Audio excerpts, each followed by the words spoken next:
Não dá pra gente pensar no vestibular ou qualquer tipo de processo seletivo sem pensar num recorte racial e um recorte social.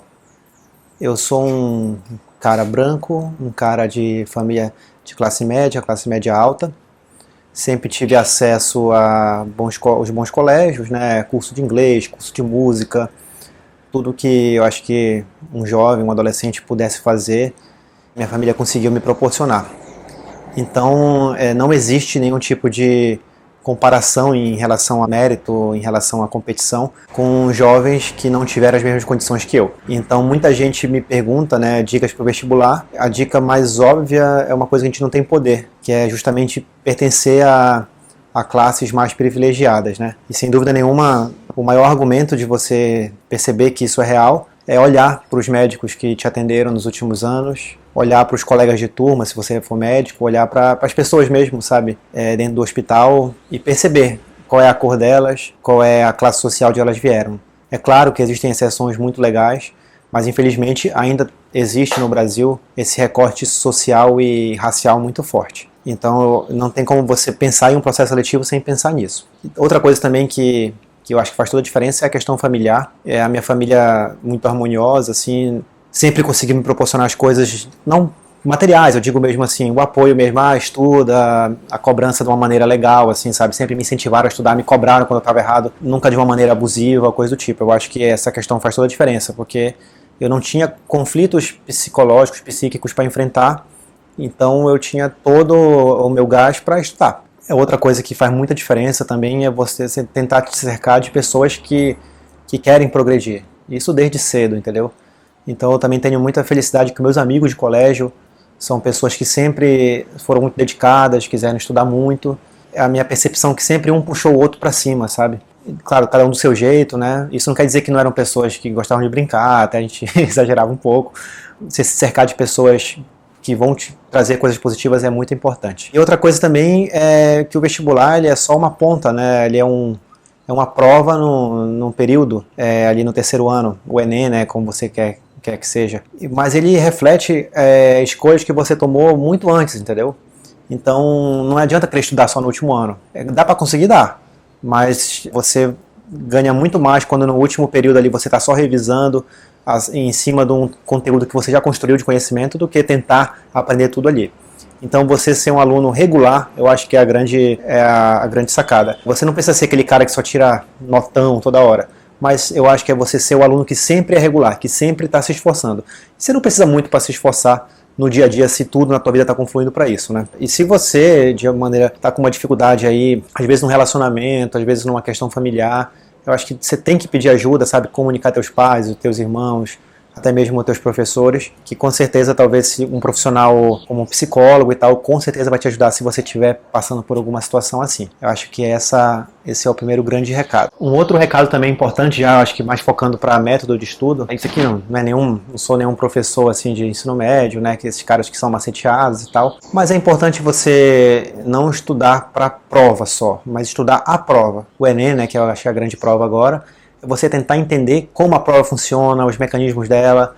Não adianta você saber tudo de todos os assuntos aí do ensino médio e chegar lá você ter cansaço, sabe? Você não dá conta ali do número de questões. Então você tem que treinar para fazer a prova, entendeu? Não só saber o conhecimento, tem que fazer muita questão, tem que entender como eles gostam de perguntar. Eu acho essa questão física mesmo, física e mental, de aguentar essa maratona que são as provas. Então você tem que estar preparado para isso. Eu percebo que muita gente não consegue fazer essa transposição do conhecimento dentro da cabeça para a aplicação dentro de uma prova.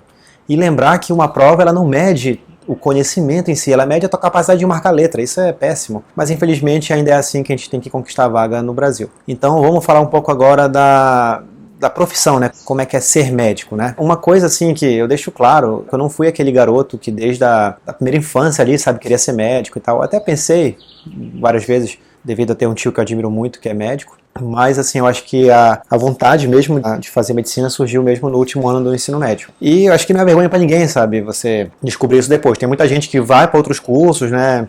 E depois só se descobre querendo fazer medicina. Mas se você realmente quer, A minha sugestão é que você não desanime, assim, se você não passar na primeira vez. Não tente fazer outro curso logo de cara só por fazer. Eu acho que se você quer mesmo fazer medicina, você tem que dar a cara a tapa, tem que tentar 1, 2 vezes se for o caso, até você realmente ter essa definição, né?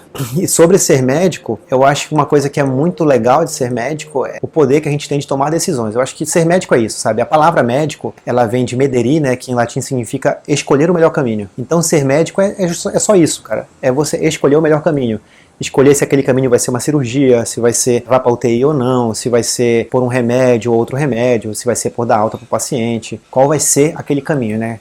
Então, a coisa que eu mais amo na medicina, eu acho que é essa nossa habilidade de tomar decisões. Eu gosto muito de cuidar, entendeu? Eu acho que medicina também tem muito disso, sabe? É o como você... A construção da empatia, a construção do prazer de cuidar. Mas isso não é mil maravilhas, né? A gente tem vários momentos muito difíceis, tanto de, às vezes, não ter o material que você precisa, às vezes de não ter mesmo a possibilidade para aquela situação, às vezes de você ver um paciente jovem sofrendo, como a gente está vendo muito também na pandemia, né? Então, você ao longo do curso, ao longo também, depois de formado, né, da tua carreira, tem que ir amadurecendo também, e ninguém está pronto, mesmo médicos muito, muito experientes, vez ou outra se pegam pensando, né, na vida em relação a tanta coisa que a gente vê. Outra coisa também que às vezes me perguntam é sobre essa questão de eu não tenho estômago para ser médico porque vê sangue, papapá. Cara, eu acho que isso é uma coisa muito do cirurgião, muito de quem trabalha com trauma, coisas assim. Por exemplo, tem especialidade como a minha, que é mínimo o teu contato com situações como essa. Então,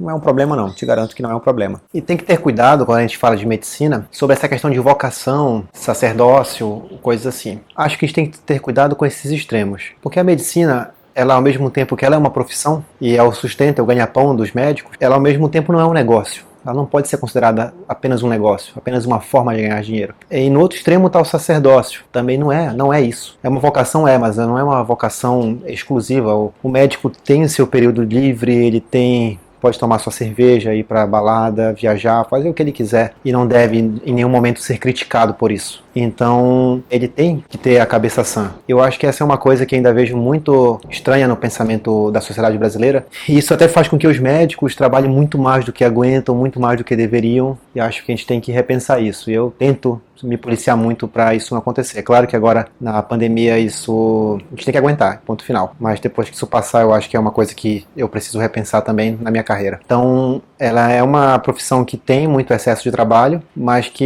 eu acho que a gente tem que se policiar mesmo para que isso aconteça o mínimo possível, tá? Então, quando a gente fala da medicina, também logo vem aquela questão da remuneração. É outra coisa também que tem que ser debatida com muito cuidado. É claro que eu queria que as remunerações fossem melhores, que eu sei que tem muito médico que dá um duro danado em condições de trabalho horríveis e ganha muito menos do que deveria ganhar, sabe? Mas ao mesmo tempo eu sei que nós médicos temos uma condição socioeconômica melhor do que a grande maioria dos brasileiros. Várias e várias pessoas se formam em vários tipos de profissões e não conseguem emprego. Quando conseguem, nem sempre naquela área que queria trabalhar, e uma remuneração também muito aquém, né, do que aquela pessoa merece. A gente sabe também que o nosso país tem milhões e milhões e milhões de pessoas que vivem com um salário mínimo ou menos. É claro que a gente queria condições melhores, sim, de remuneração, mas como médico eu tenho que reconhecer que também nisso a gente é privilegiado. Então você não vai ver nenhum médico passando fome, você não vai ver nenhum médico aí que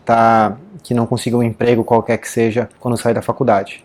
Então isso a gente tem que reconhecer que é um privilégio. Não critico ninguém se escolher a medicina só por causa disso, porque tem que ter nosso sustento, botar comida dentro de casa. Eu não culpo ninguém por ter pensado nisso. Embora eu reconheça também que precisa de muito mais que só isso para fazer um bom médico. Outra coisa que eu deixo claro também, que na faculdade de medicina, nenhuma no Brasil é completa. Não sei se no mundo existe uma completa. Então você durante o curso tem que correr muito atrás de muita coisa por conta própria. Se você for tentar seguir só as coisas que a faculdade te entrega, infelizmente você não vai sair um profissional como você quer ser. Desde cedo você vai ter que aprender a se virar sozinho, estudar sozinho, procurar sozinho as coisas. Às vezes ter que acompanhar um médico, um serviço por fora. E aí isso vai depender muito de faculdade para faculdade. Você vai ter que se esforçar muito além do que só a faculdade para ser aquele profissional que você sonha em ser. Está muito longe de você se tornar esse profissional quando pega o diploma, né?